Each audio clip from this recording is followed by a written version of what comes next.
तो हिमाचल का महासंग्राम जारी और आज का दिन हिमाचल के लिए बहुत अहम है। मेरे साथ अभय जी भी जुड़े हुए हैं जो हम हिमाचल के जो बड़े इश्यूज हैं, जो बड़े मुद्दे हैं, उन पर भी बात कर रहे हैं। और शुरुआती 2 घंटों में वोटिंग किस तरह से हुई है वो हम 6 तस्वीरों के जरिए आपको टीवी स्क्रीन पर दिखा रहे हैं कि शुरुआती 2 घंटे किस तरह से वोटिंग के गुजरे हैं। ये 6 तस्वीरें, पहली तस्वीर मंडी से है, दूसरी शिमला से, बिलासपुर, धर्मशाला, हमीरपुर और डलहौजी। और इस वक्त जेपी नड्डा बीजेपी प्रेसिडेंट इस वक्त न्यूज 18 से बात कर रहे हैं। एक्सक्लूसिव खास बातचीत वो हम आपको सुनवा रहे हैं। हमारे सहयोगी इस वक्त उनके साथ मौजूद हैं, आप तस्वीरों में देख सकते हैं और वो अभी बात करने वाले हैं। अंकित हमारे सहयोगी हैं, न्यूज 18 रिपोर्टर हैं, वो जेपी नड्डा से अभी कुछ देर में बात करेंगे, मौजूद है वहां पर।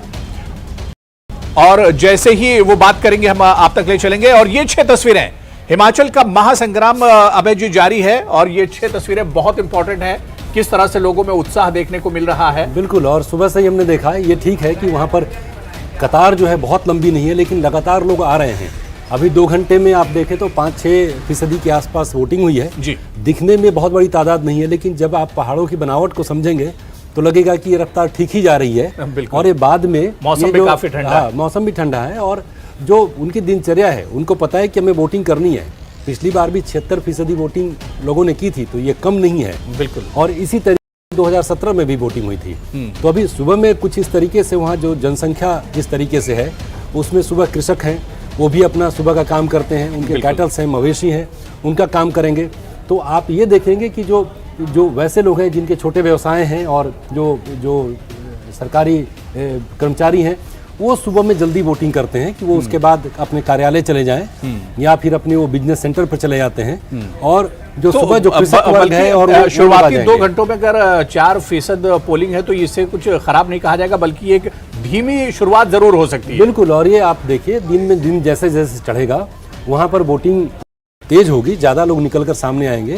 हिमाचल प्रदेश के लोग बहुत ही जागरूक हैं, वो अपने मताधिकार का इस्तेमाल हमेशा करते हैं, करेंगे। ये दिन जैसे चढ़ेगा 11-12 बजे के बाद आप देखिएगा ये परसेंटेज बढ़ जाएगी। बिल्कुल। और अभी जी हम मैप पर अगर देखें तो हिमाचल को 2 हिस्सों में बांटा जा सकता है। एक ऊपरी हिस्सा, बिल्कुल, जहाँ पर थोड़ा सा मौसम ठंडा रहता है, बर्फबारी भी होती है, आजकल बर्फबारी हो रही है। और एक नीचे का हिस्सा है जहाँ पर तो हमने देखा कि आज मौसम अच्छा है, मौसम अच्छा है, धूप खिली हुई है, ठंड थोड़ी सी है, लेकिन वहाँ के लोग अभ्यस्त हैं। कोई अकस्मात ऐसा नहीं हो रहा है कि हिमाचल प्रदेश में अचानक से ठंड पड़ने लगी है तो वोटिंग में कोई उससे डिफरेंस आ जाएगा, ऐसा नहीं होगा। दिन जैसे जैसे और चढ़ेगा, अभी 10 बज रहे हैं जी, तक जाते जाते वोटिंग अच्छी रफ्तार में पकड़ लेगी। तो बिल्कुल हम भी यही उम्मीद कर रहे हैं कि अब 6 तस्वीरें एक बार फिर से आप अपने टीवी स्क्रीन पर देखिए।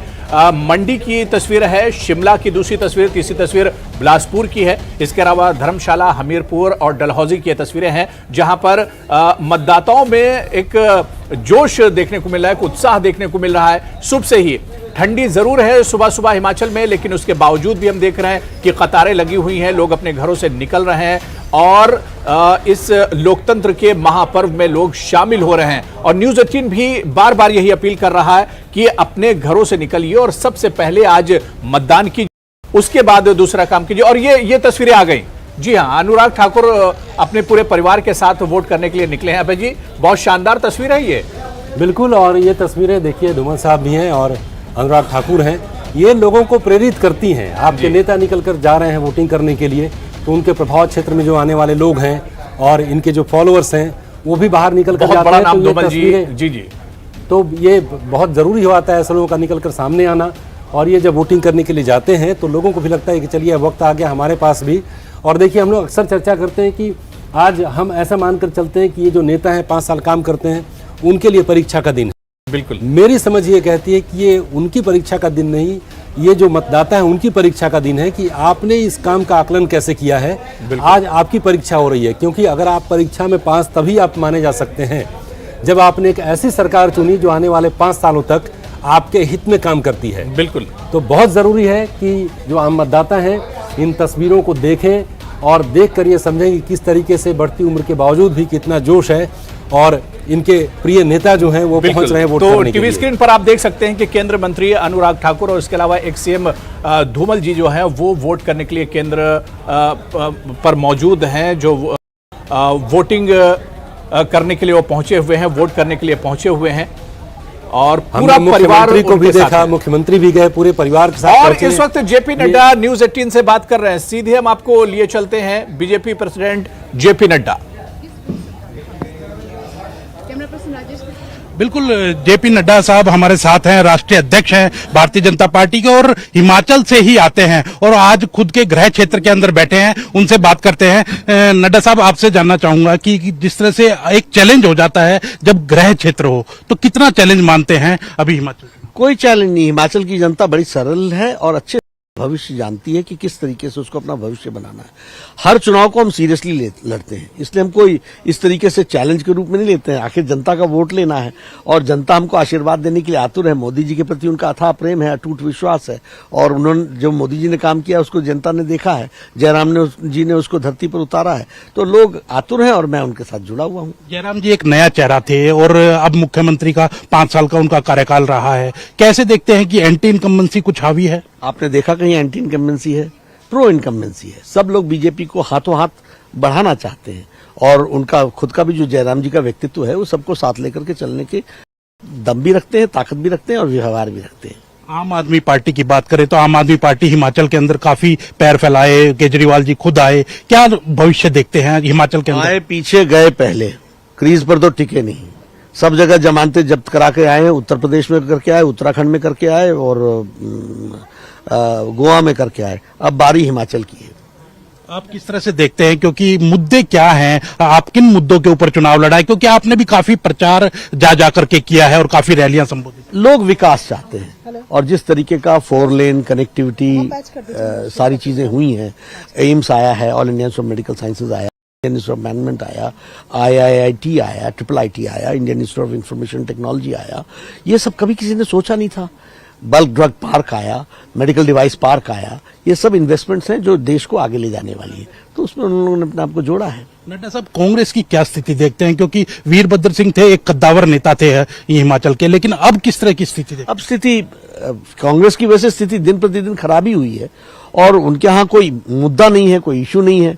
उनका मैनिफेस्टो उठा के देख लीजिए, जो लिखा है उसने पढ़ा नहीं, जो पढ़ा है उसने लिखा नहीं, तो उनके यहाँ कोई चीजों की ड्यू डिलिजेंस तो होती नहीं। हिमाचल के अंदर एक रिवाज रहा है कि एक बार बीजेपी एक बार कांग्रेस, लगता है अब की बार इस रिवाज में कांग्रेस धोखे में पड़ गई, उनको पता नहीं था और इस बार भारतीय जनता पार्टी रिवाज बदल रही है और हिमाचल की जनता बदल रही है। हम कहाँ होते हैं बदलने वाले। मेरा एक सवाल है कि बीजेपी के बागी हैं, वो किस तरह से दुखी कर रहे हैं, आपको तंग कर रहे हैं? एक ऑडियो भी वायरल हो गया प्रधानमंत्री। जिस दिन भारतीय जनता पार्टी जिसको टिकट दे देती है सब उसके साथ चल पड़ते हैं। ये पार्टी में कार्डर बेस्ड पार्टी है, लोग ये थोड़ा हल्ला उल्ला होता है। आपने देखा होगा 2-3 दिन के बाद सारी कैंपेन किस तरीके से उठी है। मेरा आखिरी सवाल है कि हिमाचल के अगर जीतती है बीजेपी, दोबारा आती है, सीएम जयराम जी ही रहेंगे? हाँ, जयराम जी के नेतृत्व में चुनाव लड़ा गया, जयराम जी रहेंगे। कोई अपील करेंगे वोटर्स से? अपील हिमाचल की जनता को करना चाहते हैं, बहुत जागरूक जनता है, आगे बढ़ें और अपने मतों का इस्तेमाल करें और हिमाचल को मजबूती प्रदान करें। बिल्कुल, आप देख सकते हैं जेपी नड्डा साहब हैं और जेपी नड्डा साहब ने साफ तौर पर कहा है कि दूसरी बार भारतीय जनता पार्टी हिमाचल के अंदर आने जा रही है और रिवाज जो है वो बदलने जा रहा है। जी, तो बिल्कुल जेपी नड्डा बीजेपी प्रेसिडेंट, और खास बात यह कि हिमाचल से ही जेपी नड्डा जी आते हैं और उन्होंने न्यूज 18 से खास बातचीत की। उन्होंने कहा कि रिवाज बदलने जा रहा है, कांग्रेस बहुत पीछे है बीजेपी के मुकाबले में और जो काम मोदी जी ने किया है और जो काम जयराम ठाकुर जी ने 5 सालों में किया हिमाचल के लिए, उस काम के पर ही ये चुनाव लड़ा जा रहा है और बीजेपी इस बार हिमाचल में रिवाज बदल रही है। और इससे पहले भी हम आपको तस्वीरें दिखा रहे थे जहां पर हिमाचल के एक सीएम प्रेम कुमार धूमल जी वोट करने के लिए पहुंचे थे। और इस वक्त सीधे हम कुल्लू का रुख करेंगे। हमारे सहयोगी इस वक्त कुल्लू से हमारे साथ जुड़े हुए हैं। क्या कुछ अपडेट है, क्योंकि 2 घंटे हो चुके हैं। तुलसी, क्या कुछ अपडेट है हिमाचल इस वक्त कुल्लू से?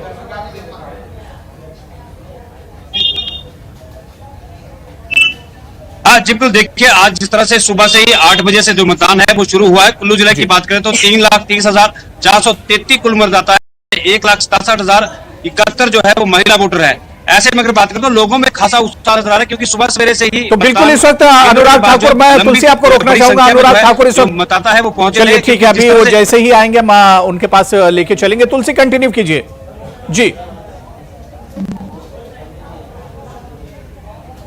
देखिए जिस तरह से कुल्लू जिले की हम बात करते हैं कि कुल्लू जिला में जो है लगभग 24 जो प्रत्याशी वो चुनाव मैदान में है। 4 विधानसभा क्षेत्र है, मनाली विधानसभा क्षेत्र, कुल्लू सदर विधानसभा क्षेत्र, बंजार और आनी विधानसभा क्षेत्र।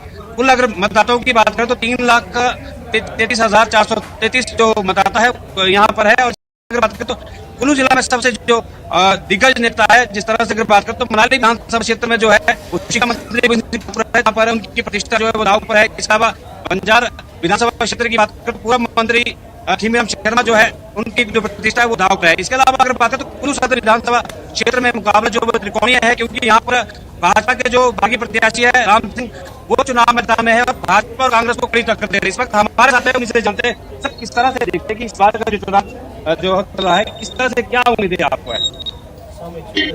लोकतंत्र के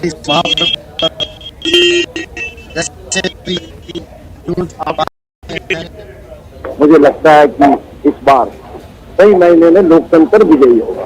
और मैं जो देख रहा हूँ, मैं जो अनुभव कर रहा हूँ, इस बार जो लोकतंत्र मैंने क्यों कहा कि विजयी होगा, इस बार लोग पार्टियों को न देखकर व्यक्तियों को देखकर मतदान कर रहे हैं। मुझे निश्चित रूप से लगता है कि आने वाले समय में किसी प्रकार का जो लोकतंत्र है वो विजयी होगा।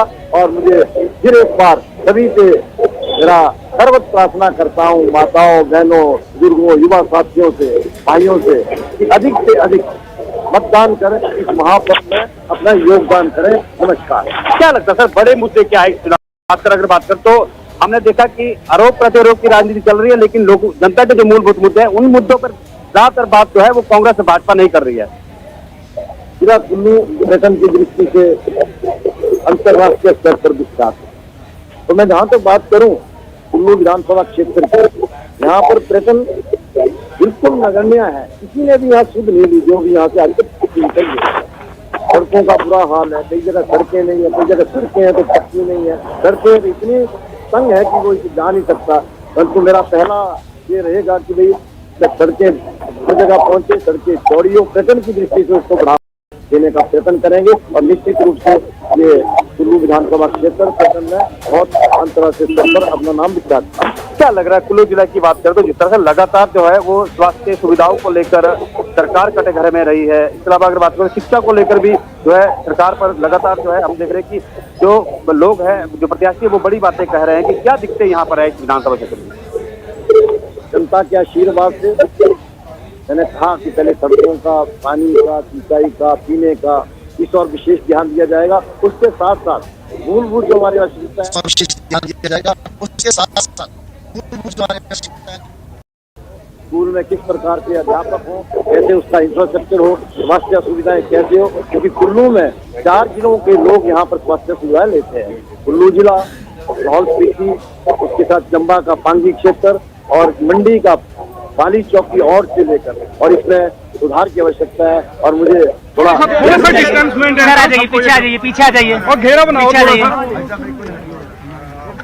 और अनुराग ठाकुर को इस वक्त आप देख सकते हैं, उन्होंने अपना वोट कास्ट कर दिया, वोट डाल चुके हैं, पूरे परिवार के साथ पहुंचे थे। उनके पिता जो कि एक्स सीएम है प्रेम कुमार धूमल। अभी जी किस तरह से पूरे परिवार के साथ अनुराग ठाकुर वोट करने के लिए पहुंचे और वोट डाला उन्होंने? हाँ, ये जैसे हमने कहा कि ये तो लोकतंत्र का पर्व है और सबको इसमें शामिल होना है। क्या राजा क्या रंक, क्या मंत्री और क्या मतदाता। अनुराग ठाकुर इस बात के महत्व को समझते हैं और आने वाले वक्त में अनुराग ठाकुर भी एक मुख्यमंत्री पद के दावेदार हो सकते हैं। बिल्कुल, ये ठीक है कि इस बार का चुनाव जयराम ठाकुर के चेहरे पर लड़ा जा रहा है, लेकिन आने वाले वक्त में अनुराग ठाकुर युवा नेता हैं। वैसे केंद्र में उनकी भूमिका बहुत ही मजबूत है और हिमाचल प्रदेश का ये तस्वीर बहुत अच्छी तस्वीर है। बिल्कुल बड़ी खास तस्वीर है। जी, आपने देखा, हमने पहले भी चर्चा की, जयराम ठाकुर भी पहुंचे। वास्तव में जितने भी बड़े नेता हैं, वो चाहे बीजेपी के हों, कांग्रेस के हों, किसी पार्टी के हों, बिल्कुल बहुत ये अनुभवी नेता हैं, सत्ता में प्रतिनिधित्व कर चुके हैं। तो ये पहुंचना बहुत अच्छी बात है। ये तस्वीरें बहुत अच्छी हैं, ये लोगों को प्रेरित करती हैं, याद दिलाती हैं कि आज बहुत ही अहम दिन है। और जैसा मैंने पहले भी कहा कि ये हमारे सामने, आम मतदाताओं के सामने इनकी परीक्षा लेने का नहीं, अपनी परीक्षा देने का दिन है। एक बेहतर सरकार चुननी है जो हमारे हक में, आम मतदाता के हक में काम कर सके। तो ये तस्वीरें निश्चित तौर पर बहुत अच्छी हैं और ऐसी तस्वीरें आती रहनी चाहिए। बहुत मेहनत की अनुराग ठाकुर ने। हमने देखा कि शुरू से ही ये बिल्कुल हिमाचल में डेरा इन्होंने डाल दिया और वहाँ काफी इन्होंने बीजेपी के लिए कैंपेन किया और बहुत मेहनत की इन्होंने। बहुत मेहनत किया, बहुत काम किया। हालांकि वहां पर जो विपक्ष है हमेशा ये कहता रहता है कि बीजेपी तो खुद भी कई धड़ों में बटी हुई है, जयराम ठाकुर का एक गुट है और अनुराग ठाकुर का एक गुट है, ऐसी बातें भी की जाती है वहां पर। लेकिन आप देखिए कि बीजेपी में जब कैंपेन का दौर चला तो उस कैंपेन को देखकर आपको कहीं और ऐसा अंदाजा अनुराग नहीं ठाकुर इस लगेगा। वक्त मीडिया से बात कर रहे हैं, हम आपको सुनवाते हैं जी। ठीक है, करके एक मिनट लग रहा है। चलो, अंकित